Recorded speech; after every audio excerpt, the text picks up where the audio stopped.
राम राम। जैसा कि आपको पिछले प्रसंग में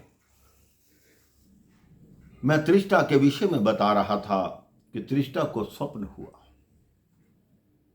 त्रिष्टा ने कहा, मुझे प्रातःकाल ये स्वप्न आया है कि एक वानर आया है। हनुमान जी मुस्कुराते हैं कि मैं अभी पहुंचा नहीं, इसको स्वप्न आ गया। कहते, मुझे स्वप्न आया है कि एक वानर आया हुआ है और उसने पूरी लंका को आग लगा दी। हनुमान जी कहते हैं, तुम्हारा वचन सिद्ध हो। और मैंने देखा रावण जिसके शीश कटे हुए हैं, एक गधे पर बैठकर दक्षिण दिशा की ओर जा रहा है। उसका मुखमंडल लाल है, लंका त्राही त्राही कर रही है। रावण को रोने वाला कोई नहीं बचा। राक्षसियां डर के पीछे पीछे हो जाती हैं और कहती हैं, ये कैसा भयानक स्वप्न है, इसका क्या प्रभाव होगा। सभी इस पर विचार करने लगती हैं। सीता कहती है, हे मां त्रिजटा, अब मेरा मन जीने के लिए बिल्कुल नहीं करता। आप ऐसा कीजिए, मुझे कहीं से अग्नि ला दीजिए। त्रिजटा कहती है, तुम चिंता मत करो पुत्री, तुम्हारे दुख अवश्य दूर होंगे। लेकिन मां सीता दुख से परेशान है, आंखों से निरंतर आंसू बह रहे हैं।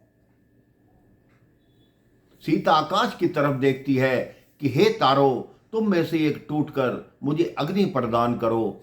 हे अशोक वृक्ष, तुम्हारे जितने भी पत्ते हैं वो अंगार के समान हैं। मुझे एक अंगारा दे दो ताकि मैं जल सकूं। प्रभु के बिना मैं इस भूतल पर जीवित नहीं रह सकती।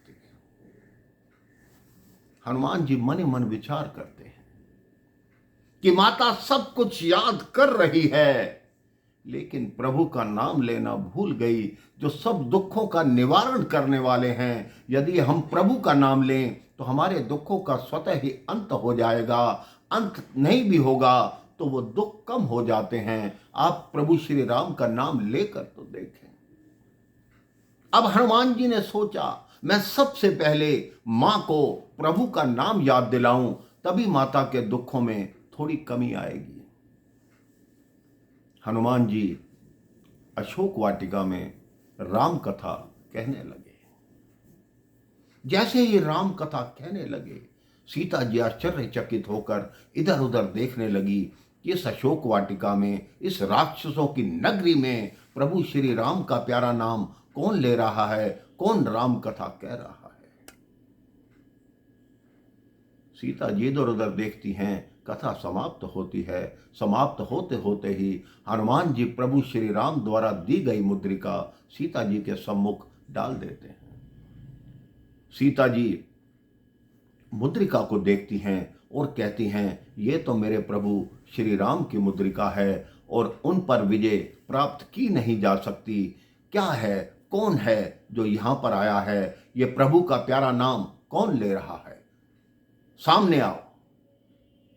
अब हनुमान जी उस वृक्ष से नीचे छलांग लगाते हैं और सीता उनको देखते ही मुख घुमा लेती हैं।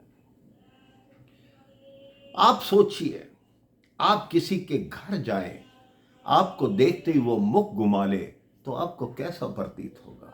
लेकिन वो महाबली, बुद्धिशाली, गुण ज्ञान के सागर हनुमान जी थे। उन्होंने माता को देखा, माता ने मुख घुमाया। हनुमान जी बोले, ठीक है मां, बहुत अच्छा किया। जो कथा कर रहा है, जो बोल रहा है, उसका मुख देखने लायक नहीं होता, उसकी कथा सुनने लायक होती है। ये प्रथा उसी दिन से चली मेरे भाई बहन, कि कथा करने वाला ऊपर बैठता है और सुनने वाला नीचे बैठता है। हनुमान जी ने ही सर्वप्रथम पहली राम कथा मां जानकी को सुनाई थी। अब जानकी जी उधर मुंह घुमा कर खड़ी हैं और बोलती हैं कि तुम कौन सी माया का रूप लेकर फिर मेरे सम्मुख आए हो, फिर मेरे साथ छल करने आए हो।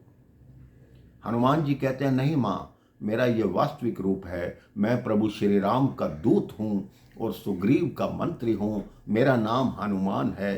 प्रभु ने मुझे ये मुद्रिका देते समय ये कहा था कि ये वही मुद्रिका है जो गंगा किनारे केवट को उतराई के लिए सीता ने दी थी। जब आपका हरण हुआ तब आपने कुछ आभूषण उस विमान से नीचे पर्वत पर फेंके थे। प्रभु ने जब उन आभूषण की पोटली को देखा, उस साड़ी के पल्लू को देखा, तब प्रभु ने ये कहा था कि ये वही साड़ी का पल्लू है जिससे सीता मेरा पसीना साफ किया करती थी, मुझे पंखा झला करती थी।